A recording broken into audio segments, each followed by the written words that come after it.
बाल दिवस मना रहे हैं, है ना। और बाल दिवस को हम किस रूप में मना रहे हैं? पंडित जवाहरलाल नेहरू के जन्मदिन पे, ठीक है ना। अब पंडित जवाहरलाल नेहरू जो है, जो अभी आप सर ने आपको एक इतिहास के तौर पे बताया कि उनका जन्म, उनकी मृत्यु, और उन्होंने जो है स्वतंत्रता संग्राम में बहुत बड़ा योगदान है उनको, भारत को स्वतंत्र करवाने में प्यार था। ये सर ने भी ये बात बताई अभी आपको, बच्चों से बहुत प्रेम करते थे। उनका मानना था कि जो हमारे छोटे बच्चे हैं वो हमारे देश के भविष्य हैं आने वाले समय में।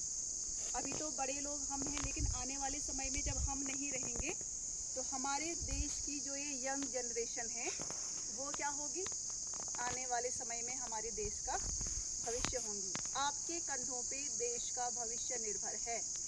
आप कैसे कार्य करेंगे वो फाइनली हमारे देश की तरफ बात जाएगी ना। किसी भी व्यक्ति का विकास किस पे निर्भर करता है? देश के विकास पे निर्भर करता है।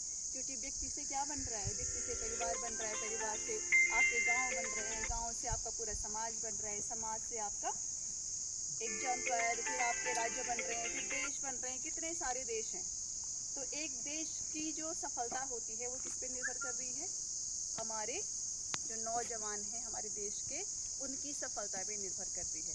तो बच्चों के लिए पंडित जवाहरलाल नेहरू जी का बहुत असीम प्रेम था। वो चाहते थे कि बच्चे बस बढ़ते रहें, आगे बढ़ते रहें, आगे बढ़ते रहें और कार्य करते रहें।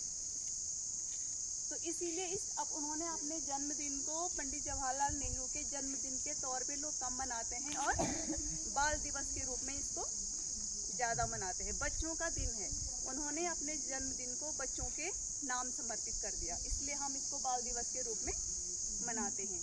तो इस बाल दिवस के रूप में जब हम इसको मना रहे हैं तो हमारी भी बच्चों के लिए कुछ जिम्मेदारियां होती हैं। आप बच्चे हैं, छोटे बच्चे हैं, स्कूल आते हैं, आपने अपने आप को विकसित करना है नए समाज के लिए, नई शिक्षा के लिए, नए परिवर्तन हो रहे हैं उसके लिए, नई तकनीकियां हमारे देश में आ रही हैं उसके लिए भी आपने अपने आप को तैयार करना है। तो उन सब चीज़ों में प्रतिभागिता होने के लिए हमें सबसे पहले क्या रहना पड़ेगा? स्वस्थ रहना पड़ेगा, ठीक है ना। सबसे पहले क्या रहना पड़ेगा? स्वस्थ रहना पड़ेगा, व्यसनों से दूर रहना पड़ेगा। कई बार होता है ना हमारे अंदर बहुत सारे व्यसन होते हैं। अब व्यसन का मतलब यहाँ पे सिर्फ ये नहीं है कि आप कुछ पदार्थों का सेवन कर रहे हैं, सिर्फ वो व्यसन नहीं है। किसी को बहुत गुस्सा आता है तो वो भी एक व्यसन है। कोई बहुत ज़्यादा बोलता है वो भी एक गलत काम है। मतलब जो हमारे अंदर कुछ क्वालिटीज़ ऐसी होती हैं जो कुछ ज़्यादा ही हैं, तो कुछ ज़्यादा ही किसी चीज़ का होना वो हमको नुकसान भी करता है, ठीक है कि नहीं है। तो हमारे अंदर बैलेंस होना बहुत ज़रूरी है किसी भी चीज़ का। मतलब हमने कहा कि हमें गुस्सा बहुत ज़्यादा आता है, हर चीज़ पे गुस्सा करते हैं, तो लेकिन उसका नुकसान किसको होता है? दूसरे को नहीं होता है। जिसको गुस्सा आता है ना उसी को उसका नुकसान होता है कि नहीं होता है। आपने गुस्से में आगे कोई चीज़ तोड़ दी तो आपने अपनी तो चीज़ तोड़ी, दूसरे की नहीं तोड़ी। या आपने बहुत ज़्यादा गुस्सा किया, किसी को गाली गलौज किया, तो उसकी टेंशन किसको है?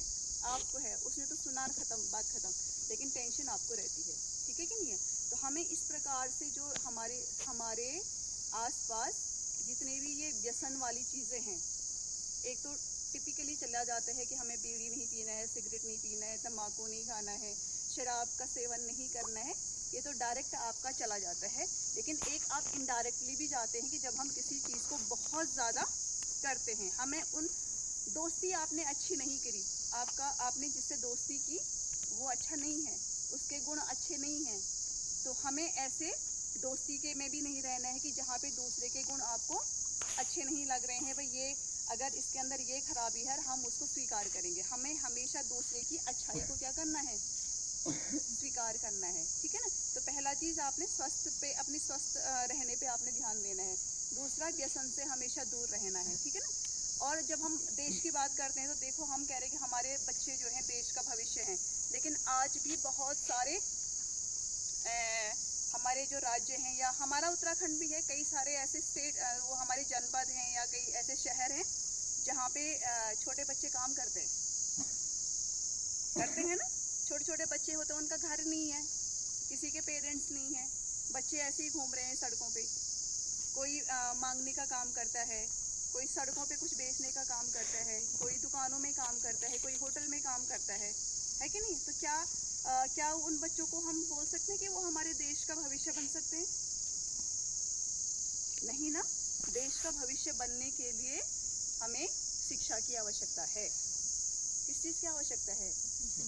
आप ये सोचें कि आप बहुत सौभाग्यशाली हैं कि आपको विद्यालय मिले हैं, आप स्कूल जाते हैं, आप पढ़ाई करते हैं, और विद्यालय जाने पे भी देखो आप पे सरकार जो है कितना खर्च आप पे करती है। आपकी निःशुल्क आपको पुस्तकें मिलती है ना।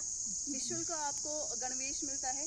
गणवेश मतलब आपको ड्रेस, जो आपकी यूनिफॉर्म है स्कूल की, वो आपको क्या मिलती है? फ्री में मिलती है ना। कक्षा 1 से लेकर के 8 तक आपको इस विद्यालय में आपको खाना मिलता है। वो सब क्यों है? वो बच्चों को बेहतर बनाने के लिए है। बच्चे स्कूल आएं, बच्चे पढ़ाई करें, है कि नहीं है? तो सरकार भी बच्चों के भविष्य के लिए, उज्जवल भविष्य के लिए बहुत सारी योजनाएं चलाते हैं। अब आप देखिए, खेल महाकुंभ हो रहे हैं, कोई बच्चा न्याय पंचायत स्तर से खेलता है या विकास खंड से खेलता है तो उसको पैसे भी मिलते हैं। कोई बहुत अच्छा प्रदर्शन करता है, 1500 रुपये मिलते हैं उस बच्चे को। मिलते हैं कि नहीं मिलते हैं? आपने प्रतिभाग किया कभी खेलों में?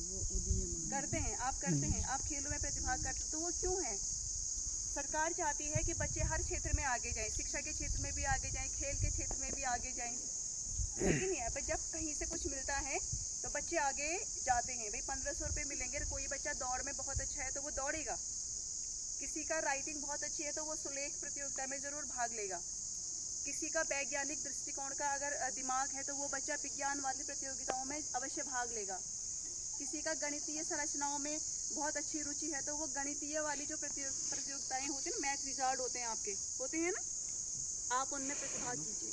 उससे क्या होगा? क्या होगा उससे?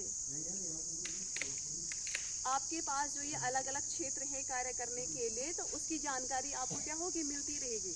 और आपको जैसे जैसे बड़े होते जाएंगे तो आप अपने कैरियर को चुन सकते हैं कि मेरे लिए कौन सा क्षेत्र ठीक है। या मैं विज्ञान में बहुत अच्छा कर सकता हूँ, मैं अंग्रेजी में बहुत अच्छा कर सकता हूँ, या मैं विज्ञान के क्षेत्र में बहुत अच्छा कर सकता हूँ, या मैं मेडिकल के क्षेत्र में बहुत अच्छा कर सकता हूँ। गणित वाला बच्चा इंजीनियरिंग के क्षेत्र में बहुत अच्छा कर सकता है, लेकिन उसके लिए आपको जागरूक भी होना पड़ेगा। ये सब चीज़ें आपको बताते होंगे विद्यालय में, जब भी कोई जानकारी या इस प्रकार की प्रतियोगिताएं होती हैं या सूचनाएं आती हैं तो आप लोग करते हैं उसमें पार्टिसिपेट।